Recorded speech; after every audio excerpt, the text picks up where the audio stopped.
அக்ஷர்புரி கிராமத்துல மங்க்ரூ தன்னுடைய அம்மா மாயா கூட வாழ்ந்து வந்தான். இந்த கிராமத்துல எலும்பு சம்பந்தப்பட்ட பிரச்சனைகள் ஒவ்வொரு மனிதர்களுக்கும் இருந்தது. இது மூதாதையர்கள் கொடுத்த வரமாயிடுச்சு. இன்னைக்கு மங்க்ரூ தன்னுடைய 60 வயசு அம்மாவை வீல் சேர்ல உட்கார வச்சு வீல் சேர் வாங்கின கடைக்கு கூட்டிட்டு போனான். எல்லாம் எப்படி போயிட்டு இருக்கு மங்க்ரூ? இன்னைக்கு உங்க அம்மாவை கூப்பிட்டுட்டு இங்க என்ன வந்திருக்க? அது அண்ணன், நீங்கள் தானே இந்த வீல் சேர் எங்களுக்கு கொடுத்தீங்க. இது கொஞ்சம் சரியாகவே இல்லை. இதை ரிப்பேர் பண்ணி இன்னும் 1 மாதம் கூட ஆகலை, மறுபடியும் இது ரிப்பேர் ஆயிடுச்சு. மொத்த கிராமத்துலேயும் இதை தானே வாங்கிட்டு இருக்காங்க. நீ இதை வாங்கி 2 வருஷம் ஆகுது. அப்போ இது ரிப்பேர் ஆக தானே செய்யும். கண்ணா படை, உங்க அப்பா செஞ்சு கொடுக்கிற வீல் சேர் எல்லாமே ரொம்பவே உறுதியா இருக்கும். அத 2 தலைமுறைகள் கூட பயன்படுத்தலாம். அது என்னன்னா, அது என்னோட அப்பா தான் செய்வார் ஆண்டி. இங்கே பாருப்பா, உனக்கு வேண்டான்னா சொல்லிடு. உனக்கு காசு எப்போ வருதோ அப்போ வந்து வாங்கிக்கோ. கிளம்புப்பா மங்க்ரூ, இன்னும் தொந்தரவு பண்றது சரி கிடையாது. 2 பேரும் தலைவரோட வீட்டுக்கு போனாங்க. வா மங்குரு, வணக்கம் அம்மா. சொல்லுங்க, நான் உங்களுக்கு அப்படி என்ன சேவை பண்ணணும்? இப்பதான் படையோட கடையில இருந்து வந்திருக்கோம். அங்க எந்த ஒரு உதவியும் கிடைக்கல. முடிஞ்சா உங்ககிட்ட பழைய வீல் சேர் இருந்ததுன்னா எனக்கு கொடுங்க. நீங்கள் கவலையே படாதீங்க. இந்த வருஷம் வீல் சேர் எல்லாருக்கும் கொடுப்போம்ல, அப்போ உங்களுக்கும் ஒன்று எடுத்து வச்சிடுறேன். தலைவரே, ஒரு விஷயம் கேட்கவா? கேளு கேளு, என்ன விஷயம்? நாம் இந்த வியாதியை முழுசாக குணமாக்குற வரைக்கும் நம்மளால் முன்னேறி போகவே முடியாது. மங்குரு, நீ சொல்கிற விஷயமும் சரிதான். ஆனால் நம்மளால் இதுக்கு எதுவும் பண்ண முடியாதே. நீங்கள் எல்லாரும் வயசு பசங்க, முயற்சி பண்ணீங்கன்னா நீங்கள் இருக்கும்போதே இதுக்கு ஏதாவது வழியை கண்டுபிடிக்கலாம். சரிங்க தலைவரே, சரி, இப்போ நான் கிளம்புறேன். மங்க்ரூ தன்னோட வீட்டை நோக்கி வந்துட்டான். படை தன்னுடைய லாபத்துக்காக மோசமான வீல் சேருகளை செஞ்சிட்டு இருக்கிறாரு. அதனால மங்க்ரூக்கு ரொம்பவே கவலையா இருந்தது. ராத்திரி ஆயிடுச்சு. அப்புறம் மாயா தூங்கினதுமே மங்க்ரூ நதிக்கரை கிட்ட நடந்துட்டு வரலான்னு போனான். மங்க்ரூ நதிக்கரை கிட்ட உட்காந்துக்கிட்டு கல்லை தூக்கி வீசிட்டு இருந்தான். அப்புறம் தனக்கு தானே பேசிக்கிட்டு இருந்தான். இந்த கிராமத்தில் அப்படி என்னதான் பிரச்சனைன்னு தெரியல. 50 வயசு ஆகிறதுக்கு முன்னாடியே ஜனங்க எல்லாருமே இங்கே இறந்து போயிடுறாங்களே. அப்புறம் அந்த படாய் மக்களுக்கு அவசியமான பொருட்களை சீக்கிரமாக ரிப்பேர் ஆகிற மாதிரி தான் அவன் எல்லா பொருட்களையும் செஞ்சுக்கிட்டு இருக்கான். ஜனங்க அதை அடிக்கடி வாங்க வேண்டியதாக இருக்கு. அப்பதான் அந்த நதியில இருந்து ஒரு பெண் கத்துற சத்தம் கேட்டுச்சு. காப்பாத்துங்க, காப்பாத்துங்க, காப்பாத்துங்க! அட, யாரு? என்னாச்சு? சத்தம் போட்டுக்கிட்டே அந்த குரல் வெளியே வந்தது. அப்பதான் தெரிஞ்சது அது அடிபட்ட ஒரு முதலான்னு. அதோட கால்ல மீனவர்களோட முள்ளு கம்பி குத்தப்பட்டிருந்தது. அட கடவுளே, இது என்னது? எனக்கு உதவி செய்ய, என்ன காப்பாத்து! மங்குருவுக்கு ரொம்ப பயமா இருந்தது. இருந்தாலும் அவன் தைரியத்தோட அந்த முதலையோட வலிய நீக்கிறதுக்காக அது கிட்ட போனான். மங்க்ரூ அந்த முதல கால்ல இருந்த முள்ளு கம்பியை எடுத்தான். அப்புறம் ஒரு துணியால அந்த காயத்துக்கு அவன் கட்டு போட்டு விட்டான். சரி, இப்போ அது குணமாகறதுக்கு இன்னும் கொஞ்சம் நேரம் ஆகும்.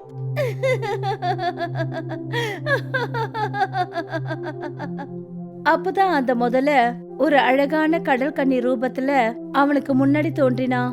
அப்புறம் மங்குரு கிட்ட சிரிச்சபடி என்ன சொன்னான்னா, நான் ஒரு கடல் தேவதை. என் மேல ஒரு பெரிய சாபம் இருந்தது. நான் என்னுடைய உருவ அகங்காரத்துல ஒரு முனிவரை ரொம்ப கொடூரமான வார்த்தையால பேசிட்டேன். அவரை அவமானப்படுத்தினேன். அப்பதான் அவர் எனக்கு ஒரு சாபம் கொடுத்தாரு. என்னுடைய முகம் முதல்ல மாதிரி பயங்கரமா மாறிடும்னாரு. அப்புறம் ஒரு தைரியமான நல்ல மனுஷன் வந்து என்னுடைய இந்த ரூபத்தை பார்த்து உதவி செஞ்சாருன்னா எனக்கு அந்த சாபத்துல இருந்து முக்தி கிடைக்கும்னு சொன்னாரு. தைரியம், பொறுமை, இரக்கம் எல்லாமே உனக்குள்ள இருக்கு. உன்னுடைய இந்த குணங்களை பார்த்து சந்தோஷப்பட்டு நீ என்கிட்ட வரம் கேட்கிற சந்தர்ப்பத்தை கொடுக்கற. எனக்காக எதுவும் வேண்டாம் தேவி. ஆனா நீங்க கொடுக்கணும்னு விருப்பப்பட்டா எங்க கிராமத்துல எலும்பால ஒரு சாபம் இருக்கு. அது போயிடுச்சுன்னா ரொம்ப நல்லா இருக்கும். தன்னலமற்றவனாவும் இருக்கிற. சரி, தத்தாஸ்து. உன் வீட்டுக்கு பக்கத்துல ஒரு கிணறு தோன்றும். அந்த கிணற்றுல பாலால செய்யப்பட்டது மட்டும்தான் உன்னோட விருப்பப்படி நீ எடுத்துக்கலாம். ஆனா அதனால எங்க கிராமத்துக்கு எப்படி உதவியா இருக்கும் தேவி? பால் ஏற்கனவே எலும்புகளுக்கு உறுதியை கொடுக்கும். ஆனா இந்த தெய்வீகமான பால், இத நீ குடிக்கலாம். இல்ல அதை எதையாவது செஞ்சு சாப்பிட்டாலோ அது கஷ்டங்கள் எல்லாத்தையும் வேரோட பிடுங்கி எரிஞ்சிடும். ஞாபகம் வச்சுக்கோ மங்ரு, உன்னுடைய குணங்களை பார்த்து தான் நான் இதை உனக்கு கொடுக்குறேன். இதை நீ உன்னுடைய விருப்பம் மூலமா தான் பயன்படுத்த முடியும். நான் இப்ப இங்கிருந்து புறப்படுறேன். நல்லதே நடக்கட்டும். மங்ரு ரொம்ப சந்தோஷத்தோட தன்னோட வீட்டுக்கு வந்தான். அங்க வந்து பார்க்கும்போது அங்க ஒரு கிணறு இருந்தது. அப்புறம் அதுக்குள்ள வெண்மையான பால் இருந்தது. கடல் கன்னி தேவி வாழ்க. மறுநாள் மங்ரு பஞ்சாயத்தை கூட்டினான்.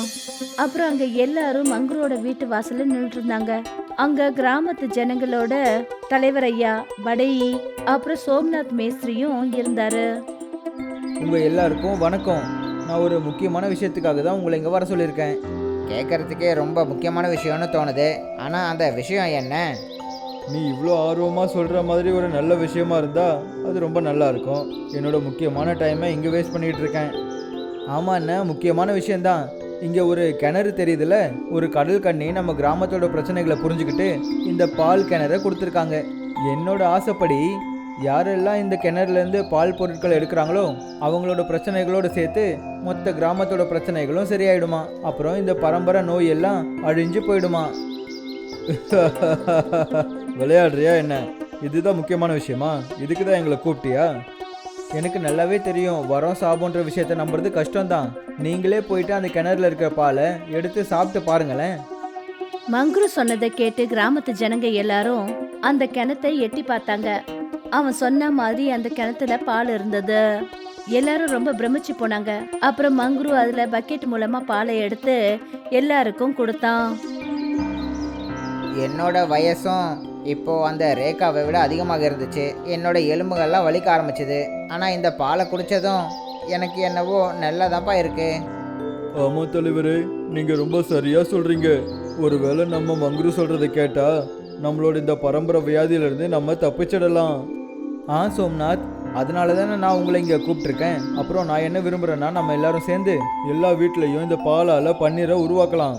நான் ஆசைப்பட்டேன்னா இது பன்னீர் உருவத்திலேயே வெளியே வரும். அப்புறம் ஈஸியாகிடும். சரி மங்குரு. எல்லாரும் ரொம்ப சந்தோஷமா இருந்தாங்க. அப்புறம் மறுநாளே எல்லாரும் சேர்ந்து வீட்ல பன்னீர் செய்ய ஆரம்பிச்சாங்க. ஏதோ கிராமத்துக்கே ஒரு புது சந்தோஷம் கிடைச்ச மாதிரி தெரிஞ்சது. கிராமத்துல ஏதோ ஒருத்தருக்கு ஒருத்தர் ஒற்றுமையோட இருக்கிற மாதிரி தெரிஞ்சது. எல்லாருமே பார்க்க விரும்பினாங்க. அதாவது காலகாலமா தொடர்ந்துகிட்டு வர இந்த வியாதியோட முடிவு எப்படி ஆகும்னு, அப்புறம் அது எவ்வளவு நல்லதா இருக்கும்னு பார்க்க விரும்பினாங்க. மேஸ்திரியும் தலைவரும் மங்குரோட வீட்டுல உட்கார்ந்துருந்தாங்க. மாயா ஒரு கம்போட உதவியில நடந்து வந்துட்டு இருந்தாங்க. ஆனா இப்ப அவங்களால நடக்க முடிஞ்சது. இந்த 2 மாசத்துல எவ்வளோ முன்னேற்றம் வந்திருக்குன்னு என்னால் சொல்லவே முடியலை. ஆமாம் தலைவரே, எல்லாம் சரியாக நடந்தா இன்னும் 2 வருஷத்தில் இந்த பிரச்சனை ஒட்டுமொத்தமாக போயிடுமே. அப்புறம் நம்மளோட வருங்கால சந்ததிகளுக்கு எந்த ஒரு பிரச்சனையுமே இருக்காது. ஆனால் ஒரு விஷயத்தை ஞாபகம் வச்சுக்கோங்க, அந்த படாய் இருக்கானே, அவன் என்னை மிரட்டிக்கிட்டே இருக்கான். இந்த கிராமத்துக்கு நான் உதவி பண்ணக்கூடாதுன்னு சொல்லிட்டு இருக்கான். சின்ன வயசு ஃப்ரெண்டுன்னு வாக்கு கொடுத்தேன், ஆனால் அதை செய்யாததுனால அவன் என்னையே அழிச்சிடுவேன்னு மிரட்டிட்டு இருக்கான். இது கவலைப்பட வேண்டிய விஷயமாச்சே. ஆனால் அவன் எதுக்காக அப்படி பண்ணிட்டு இருக்கான் தலைவரே? நீ ஒரு அப்பாவி மங்குரு, அதனால தான் உனக்கு புரிய மாட்டேங்குது. ஒருவேளை எல்லாரோட குறைகளும் சரியாயிடுச்சுன்னா அப்புறம் அவனோட வியாபாரம் படுத்துடும்ல. மங்ரு ஏதோ யோசிக்க ஆரம்பிச்சான். ஆனா அதுக்கு அவன் எந்த பதிலும் சொல்லல. நீ என்ன எதுவும் பேச மாட்டேற மங்குரு? ஒருவேளை ஏதாவது விஷயம் இருந்தா எங்க கிட்ட சொல்லிட்டு நீ நிம்மதியாரு. இல்லை, நாம் எதுவும் பண்ண வேண்டிய அவசியம் இல்லைன்னு நினைக்கிறேன். ஆனால் ஏன் அப்படி? ஒருவேளை உண்மையாகவே படை ஏதாவது செய்யறதுக்கு முயற்சி பண்ணான்னா அப்போ அது உங்களுக்கே புரிஞ்சிடும். நான் படை மேலே இப்போவும் நம்பிக்கை வைக்கணும்னு நினைக்கிறேன். ஒருவேளை ஏதாவது தப்பு நடந்தா அதனால கிராமத்துக்கு எந்த பிரச்சனையுமே வராது. சரி, நீ சொல்ற மாதிரியே நடக்கட்டும் மங்குரு. எல்லாரும் அவங்கவுங்க வீட்டுக்கு போயிட்டாங்க. அப்புறம் மங்ரு கிராமத்துல எல்லாருக்கும் பால் கொடுக்க போயிட்டான். இப்படி கொஞ்ச நேரத்துல சாயந்தரம் ஆயிடுச்சு. படை அந்த கிணத்துக்கிட்ட ஒரு பக்கெட்ல ஏதோ எடுத்துட்டு வந்தாரு. தனக்கு தானே பேசிக்கிட்டு இருந்தாரு. என்னோட வியாபாரத்தையே அழிக்கிறதுக்கு பெருசா வந்துட்டாங்க. கிராமத்துக்கு தலைவராகணும்னு பெருசா ஆசைப்பட்டல. இந்த எல்லா கெமிக்கலையும் இதுல போட்டு இந்த மொத்த பாலையும் நான் அழிக்க போறேன். அப்புறம் பாக்குறேன். படை தன்னோட கையில பக்கெட்ல இருந்த கெமிக்கல்ஸ கிணத்துல ஊத்தினான். அப்ப திடீர்னு அந்த கிணத்துக்கு மேல அதே அழகான கடல் கன்னி வெளியே வந்தா. இந்த உலகத்துல கரும விளையாட்டுகள் நிறைய இருக்கு. அது நீ விரும்புறியோ இல்லையோ, தெரிஞ்சு செஞ்சாலோ இல்ல தெரியாம செஞ்சாலோ, கர்மம் செய்யாம வாழ்க்கை ஓடவே ஓடாது. நீ யாரு? அப்புறம் உனக்கு என்ன வேணும்? நான் என்ன சொல்ல விரும்புறேன்னா, அப்படி கர்மம் செய்யணும்னு நினைச்சினா நல்ல கர்மங்களை செய், பாவ கர்மங்களை செஞ்சினா அதுக்கான பலன் அது ரொம்பவே மோசமா இருக்கும். அப்படியா? பெருசாலாம் எதுவும் பேசாத. எனக்கு யாரு தண்டனை கொடுப்பாங்க? ஆ? உன்னோட கெட்ட நோக்கங்களுக்கும் உன்னோட கெட்ட கர்மங்களுக்கும் ஒரே ஒரு வழிதான் இருக்கு. நான் உனக்கு ஒரு சாபம் கொடுக்கறேன். உன்னோட எலும்புகள்லாம் செயலிழந்து போகட்டும். அப்புறம் நீ உன்னுடைய பாரத்தையே உன்னால சுமக்க முடியாம போயிடும். அப்பதான் உனக்கு புரியும் இந்த முட்டுவலி பிரச்சனை இருக்கிறவங்க எவ்வளவு கஷ்டப்படுறாங்கன்னு. இந்த சாபம் எப்போ முறியடிக்கப்படும்னா, நல்ல மனசு நல்ல எண்ணங்கள் கொண்ட ஒரு மனுஷன், நேர்மையான ஒருத்தன், அந்த மாதிரி ஒருத்தன் உனக்கு உதவி செய்யணும். உன்னுடைய கெட்ட செயலை தெரிஞ்சும் அவன் உன்னை மன்னிக்கிறவனா இருக்கணும். அப்பதான் படையி செயலற்று போய் கீழே தரையில விழுந்தான். அங்கிருந்து அந்த கடல் கண்ணி மறைஞ்சிட்டாங்க. என்னை காப்பாத்துங்க, யாராவது காப்பாத்துங்க, என்னை யாராவது காப்பாத்துங்க, காப்பாத்துங்க. அப்பதான் மங்க்ரு சோம்நாத்தோட அந்த இடத்துக்கு வந்தான். அப்ப அவன் பார்த்தபோது படையி ஏதோ செயலற்ற ஒரு பொருள் போல தரையில விழுந்து கிடந்தான். அட படை, என்ன உங்களுக்கு என்ன ஆச்சு? அண்ணா காப்பாத்துங்க, என்னை காப்பாத்துங்க, இந்த சாபத்துல இருந்து முக்தி கொடுங்க. ஆனா நீ அப்படி என்னதான் பண்ண? அது அது படையி அழுதுகிட்டே நடந்த விஷயங்களை சொன்னான். சோம்நாத் ரொம்ப கோபத்தோட என்ன சொன்னாருன்னா, ஆனா நீ செஞ்ச வேலைக்கு உன்னை கண்டிப்பா மன்னிக்கவே முடியாது. மன்னிச்சிடுங்க, மன்னிச்சிடுங்க அண்ணா, என்ன மன்னிச்சிடுங்க. நீ ஒரு விஷயத்த புரிஞ்சுக்கோ, பேராசைப்பட்டதால தான் உனக்கு இந்த சாபம் கிடைச்சிருக்கு. ஜனங்களுக்கு இருக்கிற குறைய சரி பண்ண உங்ககிட்ட ஐடியா இல்லை. ஆனா அந்த கஷ்டத்துல இருந்து விலகி போகும்போது நீ மறுபடியும் அவங்கள அதே பிரச்சனையில தள்ளணும்னு நினைச்சல்ல. எனக்கு தெரியுது, நான் புரிஞ்சுக்கிட்டேன். அது எப்போ நமக்கே ஆபத்து வருதோ அப்போதான் எல்லாமே புரியுது. எங்க அப்பா இந்த எல்லாருக்கும் எதுக்காக அவ்வளோ உதவி பண்ணாருன்னு புரிஞ்சுக்கிட்டேன். சரி, நான் எந்த ஒரு கண்டிஷனும் இல்லாம இப்போ உன்னை மன்னிக்கிறேன். உனக்கு உள்ள இருக்கிற மனுஷன் இனிமே ஒழுங்கா இருப்பான்னு நான் நம்புறேன். அப்பதான் படையி குணமானா. அப்புறம் அவன் மங்க்ருவை கை கூப்பி வணங்கவும் செஞ்சான். இந்த சம்பவம் நடந்து சில வருஷங்களுக்கு அப்புறமா கிராமத்தோட அந்த பூர்வீக வியாதி பரிபூர்ணமா குணமாயிடுச்சு.